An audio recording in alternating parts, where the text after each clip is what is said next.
Welcome to Red Light, Green Light, the podcast where you'll hear from industry leaders in science, technology, and innovation about the power of strategic storytelling.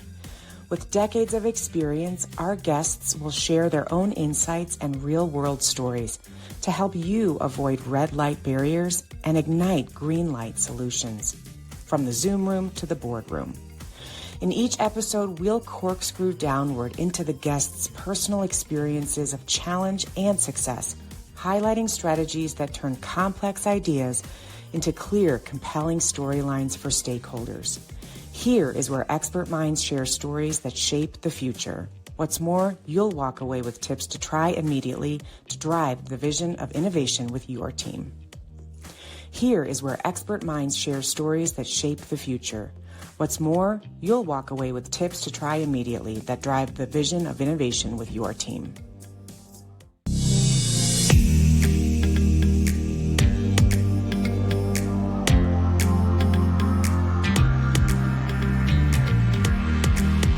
Hi, everybody. Welcome to another episode of Red Light, Green Light. I am your host, Cindy Skalicky, and today I have in the studio with me Arun Dharan. Arun, welcome. Today. I'm doing great. Everybody, Arun is going to share with us so many wonderful little tidbits of brilliance. Arun is the global account manager at Cisco, where he's been for a while now, and he's been in and out of tech and other areas of expertise for many years with a really fantastic background. Also brings some experience running a real estate company on the side and has a lot of really cool interests, one of which we'll get to later on, Thai boxing. So hang tight till the end of the episode and you can hear some of his experiences in that very niche sport. Arun, thank you for coming. Tell us a little about, where you live and how you arrived at where you are at Cisco. And we'll just start there. Yeah, well, thank you for having me. Currently, I'm a global account manager in the world of Cisco. I've been here 7 years and actually been promoted 4 times since I've been here. Gosh, fantastic. Yeah, and I'll start from earlier in my career and move into it. But I have a BioChem degree, and I had the whole goal and ambition to be either a doctor or a dentist in the U.S. Air Force. I had everything lined up to go, graduated, did okay in my MCATs, definitely had to retake it, kind of got waitlisted in the dental school world. And, I was kind of hitting a crossroads where, man, is this what I want to do the rest of my life, looking at teeth? My personality, I'm very talkative. I'm just, an extrovert kind of individual. Right. Well, I'd really be happy doing that. And, I got my first job when I was 14. I'm originally from California. Okay. So you get what's known as a worker's permit, and you can go and get a job once you get that and show you have good grades, all that stuff. Started doing door-to-door sales with magazines, found like an odd job, and I realized I am so awkward and nervous knocking on doors trying to sell stuff like this. Oh, wow. For me, but and now I wouldn't say that about you at all, right? Not at all. But as I reflect back on there was an analogy that I learned a lot in sales that's helped me. It's 2. It stands for no stands for next opportunity, and fail stands for first attempt in learning. So it's kind of having that mindset to learn from all those struggles to where I am now. And, I'll touch on a little bit more, but I got that Kobe Bryant jersey in the back, yes, big guy and Mamba mentality. But yes, after, I went through in my college years working in different retails and being a car salesman, I was doing it in Dublin, California, where I met a lot of individuals in tech. And I was like, man, how can I get into the tech world? Yeah. Okay. And so that's where, after I graduated, I call my 20s my career dating phase. Okay, love it. I love it. So I went into enterprise rent-a-car, started working through in that model there, understanding how to run a branch.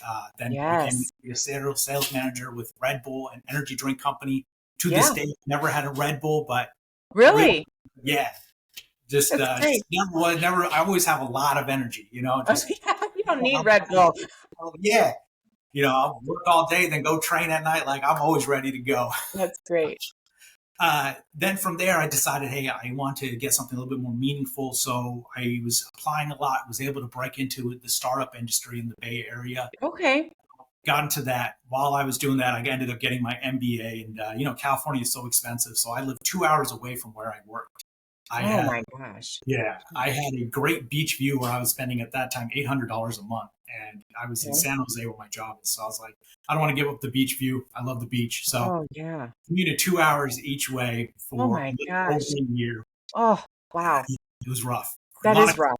yeah, back then they didn't have podcasts and stuff to listen to. So Right. They didn't have this to listen to. Oh my gosh. Well, Arun, let me hold on because this is interesting. I'm counting all the different types of jobs that you've had, door-to-door salesman as a youth, if you will. Dentistry, okay, dentist school and taking your MCATs, right? yeah, it's a Then medical and yeah, DAT. Right. biomedical, Red Bull, Enterprise, and now you're at Cisco. So hold on. Let's line those all up on the table, if you will. What connects each of those things that you would say was common throughout them? Is there anything in all of those roles that was that you could pull out of those that's similar?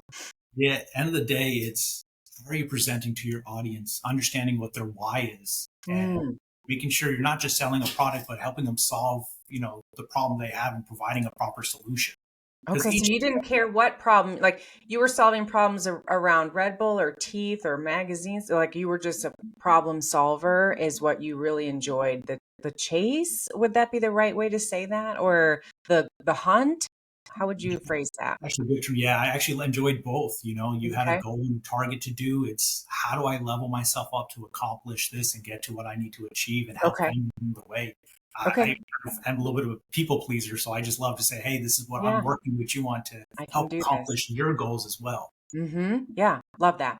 Is there anyone in your life who you would point to today, kind of like a hat tip moment to say, this person really inspired me. This person, guided me while I was on my journey and helped me take a turn I didn't anticipate. Who's someone you look back at in your life on your journey and say, that person really had an impact? There's two people I owe my kind of career and development to. Okay. One is the individual named Eric Young, who is an SVP at a major financial institute. And Okay. I met him when I was working in the finance industry, and we met in a weird way. It was my second week on the job, and we both got caught up in armed robbery. So, What? yeah. So it was by Walnut Creek, California. Wow. Meeting some clients and bankers to talk about some financial products and solutions for them. As I came in 20 minutes early to prep and get everything ready, armed robbery happened. We were all on the floor, nothing. Then I know everything was done for the day. But Oh from my, that point, I got to meet with this guy, Eric, because we were right next to each other and just like hands down, just staring at each other, like, what is going on? oh my God. But it's crazy how you meet people because our Yeah. paths would never have we would have never really talked besides just saying hello if it wasn't for that interaction. Oh my We gosh. stayed in touch, and he was leading a private bank at that time, and I just loved his authentic leadership style. Mm. Rare to see where people kind of put like a facade or a face on how Mhm. they lead in an authoritative way, but him Mhm. treats you like a person, and it's just how he handled and talked to Mm. you. You want to give 110%, not for anything else, but just who he was as an individual. Yes. Wow. I didn't know that part of your story. That's really scary. And thankfully, obviously, you were okay. Hopefully, everybody else was too. Yeah, it Wow. didn't get much. You can't Never. really do it to a bank. They're always prepared No. to have something Yeah. similar that they hand to everybody, and it's a die pack that blows up. So Oh, it's not like what interesting. you see in the movies. Okay. Interesting. Okay. Okay. Well, that was the first person. Who's the second person? Second person is an individual named Daniel Stewart. He actually works in Cisco. He is Okay. a business consultant for the government industry, but his story is something just so magnificent. He's Oh, ex-Army, was the first openly gay mayor in New York, okay. turned his life Yeah. around from nothing to something, and is Wow. just building so much different dynamics and growth and with Yeah. technology, the government industry. And he was also awarded at Rikers Island, just how he, we talk about storytelling and the art of communication, just how Mhm. he delivers a message. I'm just always mesmerized. Oh, great. It's so important to have those models of people that we want to reach up toward to become. And in a lot of our work at On Point, we teach people how to look for whoever they would like to be as them, like you 2.0, right? We start here where we are at 1.0, wherever that is today. And then, we talk about like what would it look like and who is the you 2.0. and how can we start to pull qualities from that you 2.0 and start behaving like that, so that like before long, with some intention and practice, suddenly you're acting like that 2.0 version of yourself. And then eventually we're reaching for the 3.0.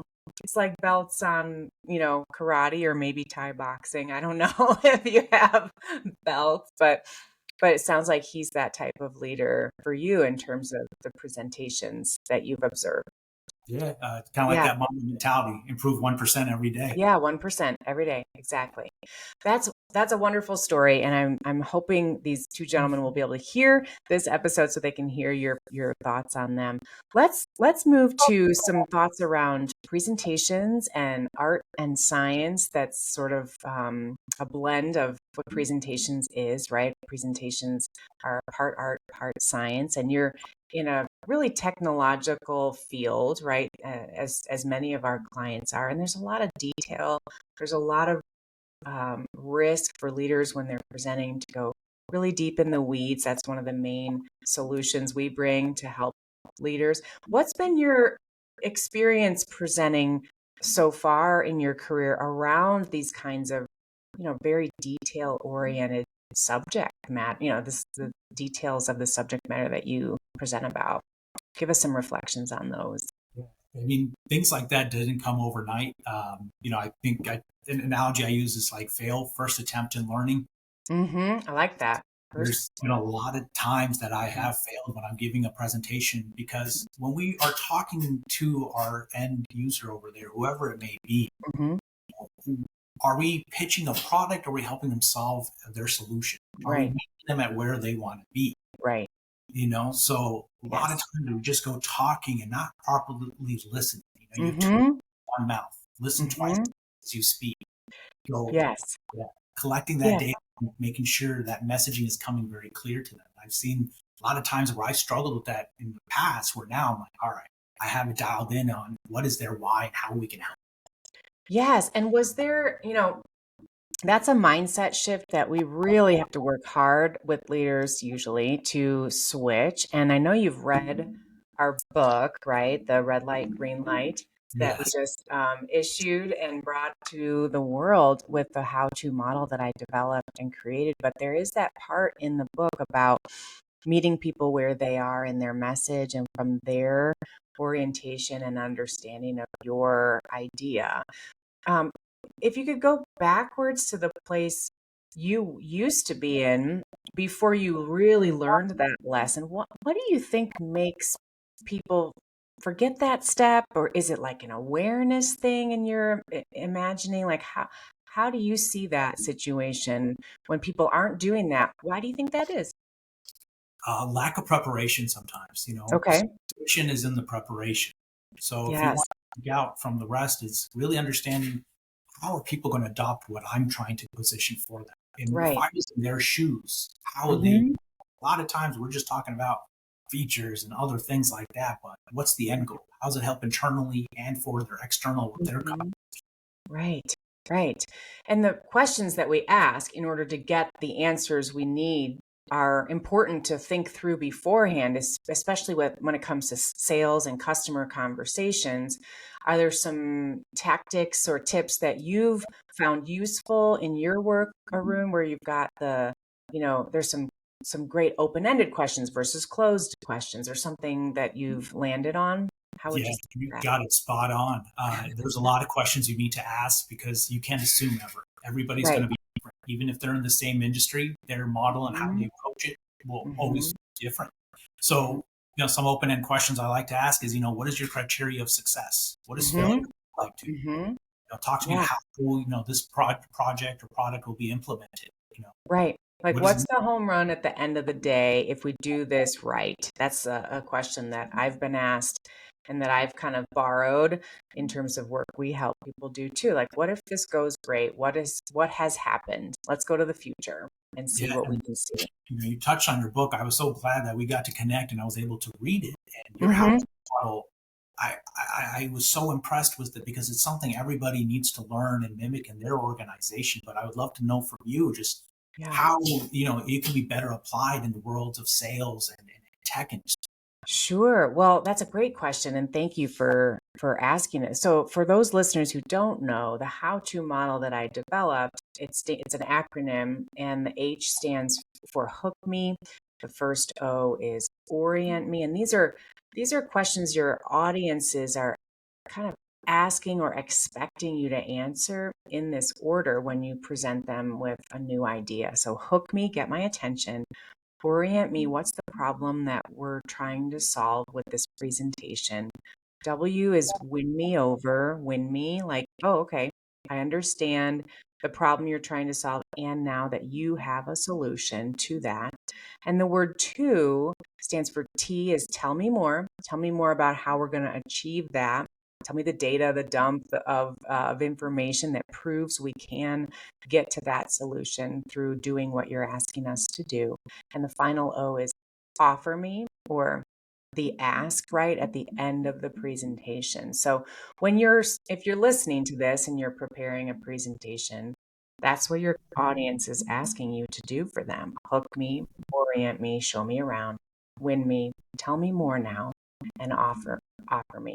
So when we look at how this looks inside of organizations and large corporate environments, I have some use cases that are unfolding right now that are pretty amazing in terms of getting this model into the water, so to speak. And it requires a little bit of stick-to-itiveness on behalf of the folks who are learning the model to be brave about trying it in new situations, whether it's a sales conversation, because we have certainly brought this to sales meetings and annual sales conventions to teach sales leaders how to have what I would call relationship selling happening, right? Where you're really doing what you just said, Arun, like looking for, I don't want to push my thing on you. I want to understand where you stand and how I might be able to help you.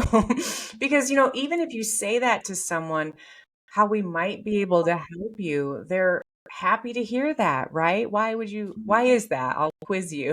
Why does that phrase work? You know, it's really just understanding where they are in their journey of adopting any kind of technology. I always say it's a little bit of charisma as well, just when Right. presenting and pitching these solutions, getting them engaged. Right. Engaging them to the possibility that you might be able to help them, but you might not. And that's also okay, right? It doesn't have to be do or die. And so when we are able to get this model taught to people inside of an organization, it will catapult the whole brand. That's what it will do when we can bring the how-to model to more teams. If everybody's using it and they're all seeing the results from the brilliance of the storytelling that they can bring into a presentation, the whole brand is elevated. And then people really have built strong relationships with the company, with the stakeholders inside, and are more curious about how they can work together for a longer relationship. So that's my initial inkling on how I would respond to that, because we're seeing it happen right now in some organizations, and it's very exciting. So, It sounds yeah, exciting. You touched yeah, on it. The yeah. biggest fear for people are death and change. So when you're Yes, implementing a new model, how are they going to adapt to that? And just getting out of your comfort zone. Nothing is, nothing, no growth ever occurs in that. You have to yeah, get to be yeah. successful. And executives, there's a whole section, as you saw, executives get nervous. They just do. And it's okay and it's normal. Death and change, public speaking on a stage would be like changing my regular MO, right? As far as how I typically approach life and the world. And you're being very vulnerable when you're getting up in front of a group of people. I was just on the phone before our recording started with someone about to approach the CEO of a Fortune 300 company with his new idea and his new business plan. And it's like, well, we need to set the right tone. We need to be really on point, pardon the pun, with the first, 5 to 10 words out of your mouth. You need to know those, have them memorized, and feel on fire, excited to bring them to the audience so that after that, you can cascade your idea forward because you know your message that well. And How about you? Are you good at rehearsing, Arun? Do you spend time doing that? Tell me your process for how you tend to go after a message when you need to deliver one in public. Yeah. So I kind of get in front of the bathroom mirror and I Yeah. will pitch it that way. Or sometimes I'll have, a video call set up and I'll just kind of record myself, making sure Good. I'm saying ums and things like that. And it Yes. sounds a little bit weird, but Try me. I had the privilege of fighting overseas 4 times, and just when you're in a stage where there's hundreds of people just Yes. screaming, wanting you to lose because you're the foreigner coming into another country, and you have another person there who's respectful to you, but they're trying to knock you out just like you're trying to knock them out. Of course. That is pressure and fear. Oh. So for me to come and have a conversation with someone and Feels like nothing. it's like there's nothing scarier than that. Right. Scarier than going 5 rounds in a war. You're just bloody and just wanting for this to be over. But okay, yeah, deep down in there and just like that, mindset of there's a grit. Through. Yeah. Okay, Arun, and we got to go here now. It's like, we're coming down to the other side of the second half of the podcast. Talk to us. Hold on. I have Muay Thai boxing. Muay Thai, Is that it? Muay Thai. What is it? Let's just start with a definition. Muay Thai is a martial art from Thailand. It's known as the art of 8 limbs. So it is using your fists, your elbows, your knees, and your legs. Okay, the art of 8 limbs. Is that what you said? Okay. Fists, elbows, knees, feet. Yeah. So think of it, kicks, throwing knees at someone, throwing elbows. Yeah. And who showed you that this was even a thing? How did you find out about this? And then how did you decide this was of interest to you to learn? So growing up in LA, right after I graduated, I was struggling to pay for community college for a little bit of time. So I was trying to find work. It was recession, struggling. So then I found a local gym close by. I was walking home one day, I was doing Muay Thai. I was like, dude, this is just a good way to learn. If I ever get bullied, it's just nice to know, be self-defense, especially in Los Angeles at that time. So I was like, you know what, let me sign up, see how it is. Trained for a little while, and they said, hey, we have what's known as smoker fights. You win, you can make some money. And I was like, oh man, this can help pay for some books. Smoker fights, okay. Smoker fights are, it's not like in a mage stage. It's like gym to gym, and you just I'm thinking Rocky in my brain right now. Yeah, just training fights on there, but it's still full kind of contact. So did that, to probably 20 times. I had kind of smoker fights to help pay for school and stuff like that. And when I graduated from community college, transferred 4-year, I made a promise to myself, when I get older, I want to go to the homeland of Thailand and fight pro at least once, just for that experience. Oh my gosh. So 10, 12 years, and I did it way too late because, father time definitely, took its toll on me. Sure. I'm back into training, and I had the opportunity to fight 4 times, and it was just an unbelievable experience, but it taught me so much of myself where, I'm not the greatest of fighters, but it's just, I'm glad I at least have the heart and grit to go through all 5 rounds every single time, even when people who are a lot bigger than me. So is 5 rounds the maximum then that you can go? It's 3 or 5 rounds, but 3 or 5. Always just throw me into 5-round fights. Okay. And do you qualify to go? And how is that process? What's that like? Oh, every gym is kind of different when you go into Thailand to train. So how it kind of worked out for me, I was just going to train, kind of de-stress. De-stress? So, yeah, this is a good way. Just hitting a bag and hitting somebody. Yeah. But as I was training, they said, hey, shows how to fight and stuff. We have an open, someone pulled out, we have an opening for you. Would you like to jump in? I'm like, yeah, why not? And I just fell in love with that. Oh my gosh. So, for 4 years. when you first went and you learned what it was, I find that when people get really good at a sport, they like it because of something that it's teaching them, or some new piece of themselves or their thought patterns that it opens up that they didn't know they might love. So what was that for you? Like the mechanics of it, the feeling of strength, the release of energy, all of those things. What kept you going back? So there's a couple of things. Staying composed under fire, because you got people just throwing punches, kicks to your head, flying knees to your head and body. how do you adapt and move? You might think it's one way and it's going to completely change. Wow. Staying composed, but then also the adaptability, but it's pushing yourself past the limit. You Mm-hmm. only go just like say 1 mile in a run, but you're not pushing yourself to go 3. Mm-hmm. That improvement of trying to show up as the best version of yourself and, Yep. you know, Yep. that glass ceiling. Yeah. Amazing. And after you got really good at that, how did you begin to build it into your business portfolio of skills? Like, how has this shown up for you in your business life or mentality? Yeah. So discipline always beats motivation. Like Say I, more. Say more about that. I start sometimes early in the morning, just like 4 a.m., 5 a.m. to meet with like German or French teams that I work with. But Mm-hmm. I still will go at 7 o'clock to go train Muay Thai no matter what. And Wow. zero motivation to do it. I'm sleepy. I'd rather go play video games and just chill with the wife. But it's the discipline on there. And the same thing applies to work. There's sometimes, you don't want to show up to work, but you Yeah. got to. It's Yes. consistency, and especially in leadership, consistency Yes. builds just that trust factor with your team and that culture you want to cultivate for them. Yeah. Wow. That is a great reminder. I just want to repeat that. Like sometimes you just don't feel like it, but you have to do it anyway, right? In order to just have growth, we can't just do it when we feel like it. And of course, the first thing I'm thinking about with how I work with folks is like, I'm so sorry if you don't want to rehearse, but if you want to get better, you have got to rehearse and do this, you know, prescription, if you will, of what I'm sharing with you for steps to get better. And it will pay off and you will feel amazing. And the energy you don't have now, you will feel when you get out there and nail it, right? And so there's a lot to be said about that. I have a thought around that as well.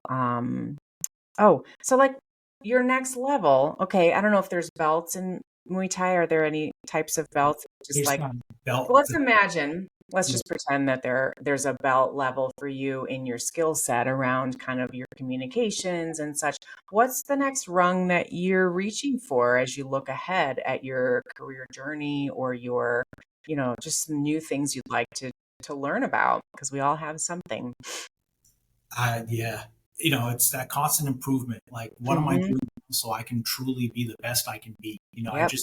I've been in this new role here less than a year, so Mm-hmm. a lot to learn, still a lot to adapt, and dealing with different cultures and kind of Mm-hmm.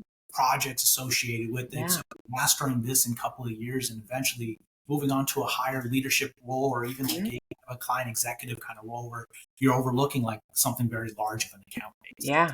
Yeah. I love that. That's fantastic. Well, in terms of the things that you're seeing in the industry that you do work in at Cisco, show us if you would, just as we wrap up, looking ahead, next 12 months, what's the tea leaves? What are they saying to you in terms of some of the work you're doing from the business perspective? What's ahead? What are you seeing around the corner? And is there anything you'd like to share with folks listening who are in your industry? Yeah, I mean, I think the biggest thing going on in the world right now, and the hot topic, is AI. Yeah, for sure. How are companies going to properly adopt it? How Right. to use it for their internal clients and for their external? What's going to Mm-hmm. work? What's not? Then we also have to get into the ethics of AI. Yeah. Making sure it's not being used against you internally and your customers can't play you. Because I Mm-hmm. read an interesting article, and I don't know how true it is, but this automotive company, they were trying to sell cars. They had an LLM model, so it's kind of like your chat GPT, but Mm-hmm. at their website. And the guy was able to trick it to say, "Hey, sell me this car for $1."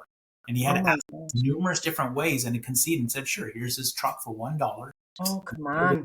They had to honor it. Oh my gosh. That Oh, is a that's learning yeah, lesson. it is nerve-wracking to think through. I was reading an article last week from the Wall Street Journal about someone who's exceptionally knowledgeable about AI, but built a nonprofit to make sure that we can evaluate what's going on with AI as like a third party in some senses. And he's been observing that, it's a race, it's like an arms race almost, right? But there's so many people and so many companies competing to be the best and have the biggest and do that. There's a loss of like, is this good? Should we be doing some of these things in this way? What are some of the the risks, and how big are they? And his roadmap was like, in 3 years, we could be in some really interesting waters that no one is able to see right now, but that is out there. So it is an interesting time, to say the very least, when it comes to AI.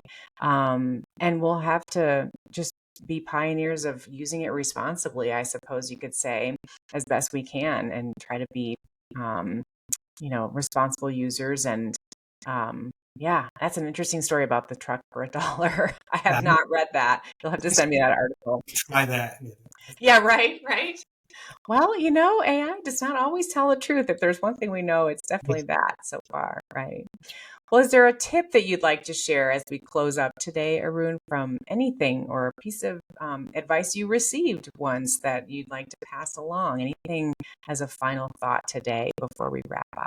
I mean, when it comes to just communication and when you're giving speeches, the best advice I ever got was, just be yourself, and, preparation is in the separation. Sometimes people can just wing it and kind of give a great presentation, but a lot of times you don't always have that depending on this subject matter. Yes. So I really want to stick out, it's that motivation factor and it's that discipline. Yes. Even when you don't want to, and really practice to make sure that messaging really comes clear, because sometimes you only have one shot, whether it's presenting to the CEO or a whole group of people. That's right. It's hard to change that first impression. Exactly. It is. It's very hard.